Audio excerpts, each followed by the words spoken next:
Bonjour et bienvenue dans le studio de Dukascopy TV à Genève. Aujourd'hui, nous abordons le sujet de l'impact négatif de la critique et du jugement sur notre potentiel avec Camille Avanci, fondatrice de Transforming Lives. Ravie de vous accueillir, Camille. Merci de me recevoir. Chaque jour, nous devons prendre des décisions et nous avons affaire au jugement. Nous cherchons à savoir ce qui est bon et ce qui est mauvais. Pourtant, pourquoi les jugements nuisent-ils à notre vie selon vous ? Vous savez, c'est une question très puissante. La réponse est la suivante. Nos jugements sont non seulement nuisibles, mais dangereux.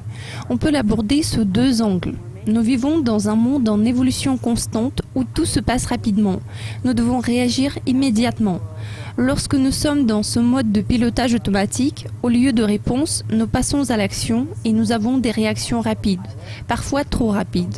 Parfois, nous réagissons immédiatement et il ne peut pas s'agir d'une décision réfléchie et responsable. Ce n'est qu'une simple réaction.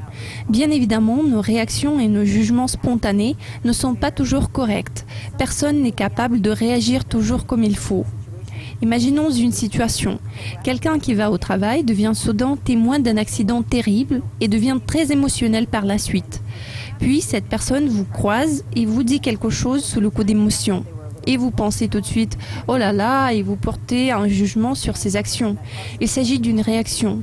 Vous ne connaissez pas toute cette histoire et si nous nous permettons de juger, ça devient dangereux pour nous parce que nous nous faisons des idées à partir de nos jugements. Puis après, si nous avons l'occasion de parler avec la personne concernée, nous nous rendons compte que nous nous sommes trompés dans nos jugements car nous n'étions pas au courant du contexte. Et sans connaître le contexte, nous n'aurions jamais pu réagir d'une manière adéquate. Autrement dit, si nous avions su, nous aurions agi avec plus de perspicacité. Il est donc toujours important de connaître le contexte. C'est exact. En parlant de notre propre potentiel, de quelle manière le fait de juger les autres réduit-il notre potentiel ? Vous savez, c'est un grand problème pour de nombreuses personnes. Beaucoup de gens ne veulent pas se l'avouer, mais en fait, nous sommes tous perfectionnistes. Nous voulons être parfaits. C'est un jugement contre nous-mêmes, n'est-ce pas ? Je ne peux pas le faire parce que je ne peux pas le faire d'une manière impeccable. Je ne peux pas le faire aussi parfaitement que j'aurais voulu. Voilà pourquoi je ne peux pas le faire. C'est notre façon de porter un jugement contre nous-mêmes et nous le faisons trop souvent. Pour la plupart des gens, c'est un véritable défi. Il nous retient, il nous empêche d'aller de l'avant. Notre critique vis-à-vis de nous-mêmes est destructive. Cette critique, cette forme d'auto-jugement nous empêche de prendre des risques, de vaincre nos peurs et de passer à l'action. Puis, en fin de compte, nous finirons par comprendre que tout s'est bien passé. Et nous nous disons ensuite « Tiens, j'ai réussi, je l'ai fait ». J'imagine que vous comprenez où je veux en venir. Quelle est la principale raison pour laquelle nous portons des jugements catégoriques ? Est-ce la peur ? C'est une question difficile. Si nous analysons la société dans laquelle nous avons grandi, surtout son système de croyances, nous allons remarquer qu'un enfant est toujours influencé par les croyances de ses parents, puis par les croyances de ses proches et ensuite par la société dans laquelle il évolue. Cela nous donne certains préjugés. Au fur et à mesure que nous grandissons, dès notre enfance, nous accumulons des préjugés et puis, en passant par l'adolescence et en devenant adultes, nous construisons nos vies à la base de ces jugements et croyances.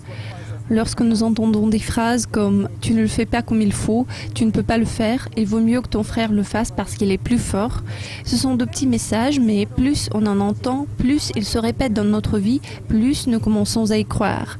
Ils deviennent notre réalité et constituent notre vie. Comment devrions-nous faire face à ces jugements, qu'il s'agisse de nous-mêmes ou de nos enfants ? À mon avis, le meilleur conseil qu'on puisse donner ici, c'est d'être sincère. La sincérité sous-entend entre autres le fait d'être honnête vis-à-vis de vous-même et ouvert d'esprit. Il faut être ouvert et tolérant à l'égard des perspectives et points de vue des autres. Souvenons-nous qu'à l'époque, les gens ont été séparés en fonction de la couleur de peau. Mais pourquoi faire ? Pour les adolescents d'aujourd'hui, ce n'est plus un problème, mais en ce qui concerne leurs parents et grands-parents, ce n'est pas toujours le cas. Parfois, ils peuvent essayer de transmettre leur vision rétrograde à un enfant, mais à quoi ça sert si pour ce dernier, ce n'est pas du tout un problème et il ne comprendra pas du tout ce qu'on veut de lui. Soyez sincères, essayez d'avoir un horizon plus large, parlez aux gens, discutez, échangez d'avis, essayez d'obtenir plus d'informations. Enfin Camille, comment doit-on faire face à des jugements positifs ou à des louanges exagérées ? Vous savez, Daniel, c'est une bonne question. Tout jugement représente une projection. Le fait de surévaluer quelqu'un peut être notre propre signal d'incertitude et témoigner du fait que ça nous pose un problème d'accepter des compliments et des estimations positives. Par exemple, quelqu'un vous dit qu'un vêtement vous va bien et au lieu de lui dire merci, vous dites des choses comme « mais elle est vieille cette chemise », etc.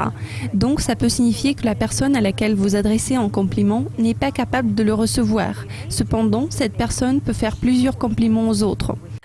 Ce genre de situation m'est arrivé plusieurs fois dans la vie et je peux vous avouer que ça peut être vraiment gênant car la personne concernée peut se sentir mal à l'aise parce qu'elle sent de l'insincérité dans ses propos.